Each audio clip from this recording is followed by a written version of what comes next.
দলীয় যে কর্মসূচি বেগম জিয়ার মৃত্যু ঘিরে সেই দলীয় কর্মসূচির কথা বলা হচ্ছিল।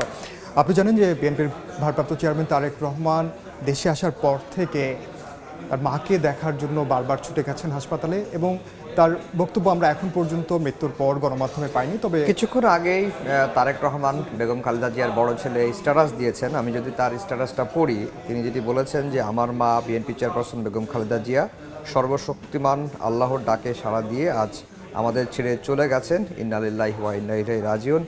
অনেকের কাছে তিনি ছিলেন দেশের নেত্রী, আপোষহীন নেত্রী, অনেকের কাছে গণতন্ত্রের মা, বাংলাদেশের মা। আজ দেশ গভীরভাবে শোকাহত এমন একজন পথ প্রদর্শককে হারিয়ে, যিনি দেশের গণতান্ত্রিক পথযাত্রায় অনিশেষ ভূমিকা রেখেছেন। তিনি তারেক রহমান আরও লিখেছেন, আমার কাছে খালেদা জিয়া একজন মমতাময়ী মা, যিনি নিজের সমগ্র জীবন উৎসর্গ করেছেন দেশ ও মানুষের জন্য। আজীবন লড়েছেন স্বৈরাচার, ফ্যাসিবাদ ও আধিপত্যবাদের বিরুদ্ধে, নেতৃত্ব দিয়েছেন স্বাধীনতা, সার্বভৌমত্ব ও গণতন্ত্র প্রতিষ্ঠার সংগ্রামে। ত্যাগ ও সংগ্রামের ভাস্বর হয়েও তিনি ছিলেন পরিবারের সত্যিকারের অভিভাবক, এমন একজন আলোকবর্তিকা যার অপরিসীম ভালোবাসা আমাদের সবচেয়ে কঠিন সময়েও শক্তি ও প্রেরণা জুগিয়েছে। তিনি বারবার গ্রেফতার হয়েছেন, চিকিৎসা থেকে বঞ্চিত হয়েছেন, সর্বোচ্চ নিপীড়নের শিকার হয়েছেন। তবুও যন্ত্রণা, একাকিত্ব, অনিশ্চয়তার মধ্যেও থেকেও তিনি অদম্য সাহস, সহানুভূতি ও দেশপ্রেম সঞ্চার করেছিলেন পরিবারের প্রতিটি সদস্যদের মাঝে। দেশের জন্য তিনি হারিয়েছেন স্বামী, হারিয়েছেন স্বজন। তাই এই দেশের মানুষই ছিল তার পরিবার, তার সত্তা, তার অস্তিত্ব। তিনি রেখে গেছেন জনসেবা, ত্যাগ ও সংগ্রামের এক অবিস্মরণীয় ইতিহাস, যা বাংলাদেশের গণতান্ত্রিক পরিক্রমায় চিরস্মরণীয় হয়ে থাকবেন। আপনারা সবাই আমার মায়ের জন্য দোয়া করবেন। তার প্রতি দেশবাসীর আবেগ, ভালোবাসা ও বৈশ্বিক শ্রদ্ধায় আমি ও আমার পরিবার চিরকৃতজ্ঞ। তারেক রহমান কিছুক্ষণ আগে তার মায়ের মৃত্যুতে এই বার্তাটি দিয়েছেন। আফজাল, তারেক রহমানের বক্তব্যে যে বিষয়টি স্পষ্ট, সাবেক ফ্যাসিস্ট সরকারের দায় রয়েছে এমন একটি ইঙ্গিত তিনি দিচ্ছেন। একই কথা কিন্তু উপদেষ্টা আসিফ নজরুল বলেছেন। তিনিও কিন্তু বেগম জিয়ার তিলে তিলে মৃত্যুর দিকে ঠেলে দেওয়ার জন্য সাবেক ফ্যাসিস্ট সরকার কিন্তু দায়ী করেছেন, যেটি জনাব তারেক রহমানের বক্তব্যেও ফেসবুকে যে বার্তায় তিনি যেটি দিয়েছেন সেটি তো স্পষ্ট। এবং আপনি জানেন যে শুধুমাত্র দলীয়ভাবে নয়, বেগম জিয়ার দাফন কার্যক্রম এবং সব কিছু যেন পূর্ণ রাষ্ট্রীয় মর্যাদায় নিশ্চিত হয়, সেটিও কিন্তু এই অন্তর্বর্তী সরকারের পক্ষ থেকে নিশ্চিত করার কথা জানানো হয়েছে। এবং এর মধ্যে প্রধান উপদেষ্টা ভাষণ দিয়েছেন। আমরা সেই খবরটিও দর্শকদের জানিয়ে আসতে চাই। সাবেক প্রধানমন্ত্রী বিএনপি চেয়ারপারসন বেগম খালেদা জিয়ার মৃত্যুতে 3 দিনের রাষ্ট্রীয় শোক ঘোষণা করেছে সরকার।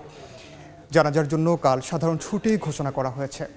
দুপুরে জাতির উদ্দেশ্যে ভাষণে প্রধান উপদেষ্টা ডক্টর মোহাম্মদ ইউনূস বলেন, নিখাদ দেশপ্রেমিক বেগম জিয়ার মৃত্যুতে জাতি এক মহান অভিভাবককে হারালো।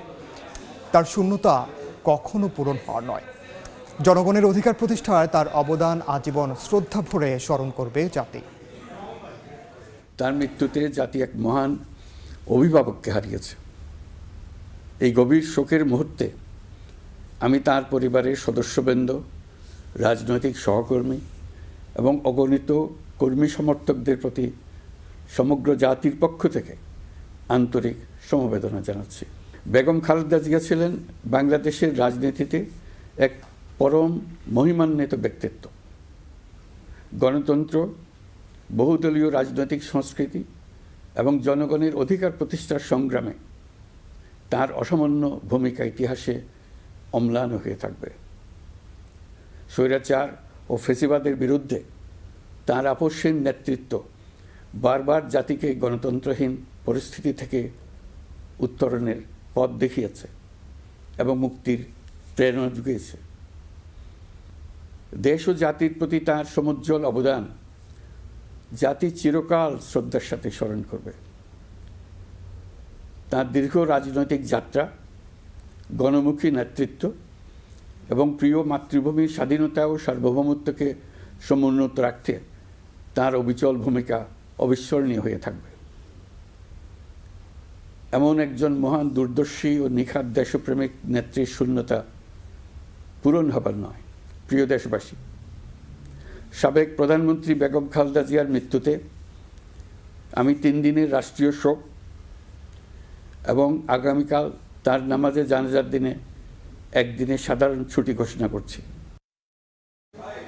আফজাল, প্রধান উপদেষ্টা যে বিষয়টি তিনিও কিন্তু বেগম খালেদা জিয়াকে আপসহীন নেত্রী হিসেবে আখ্যা দিয়েছেন এবং তার গণতন্ত্রের জন্য তার যে অবদান, বাংলাদেশের জন্য তিনি যা করে গেছেন সেই বিষয়গুলো উঠে এসেছে এবং রাষ্ট্রের দায়িত্বর জায়গা থেকে ডক্টর মোহাম্মদ ইউনূস রাষ্ট্রীয় যে কার্যক্রম তার দাফন এবং জানাজা কেন্দ্র করে সেই বিষয়গুলো কিন্তু তিনি আসলে ফুটিয়ে তুলেছেন তার এবং বক্তব্যে। একটু দর্শকদের আবারও জানিয়ে দিতে চাই, আগামীকালকে বাদ জোহর সংসদ ভবনের দক্ষিণ প্লাজা এবং মানিক মিয়া অ্যাভিনিউতে সাবেক প্রধানমন্ত্রী বিএনপি চেয়ারপারসন বেগম খালেদা জিয়ার নামাজে জানাজা অনুষ্ঠিত হবে এবং এরপরে শহীদ প্রেসিডেন্ট জিয়াউর রহমানের যে মাজার কবর রয়েছে জিয়া উদ্যানে, শহীদ প্রেসিডেন্ট জিয়াউর রহমানের পাশেই বেগম জিয়ার স্বামী তার পাশেই সমাহিত করা হবে, কবর দেওয়া হবে সাবেক প্রধানমন্ত্রী বেগম খালেদা জিয়াকে। এবং এই যে আয়োজনটা এভার কেয়ার থেকে সংসদ ভবনের দক্ষিণ প্লাজা পর্যন্ত নিয়ে যাওয়া, রাষ্ট্রীয় তত্ত্বাবধানে এই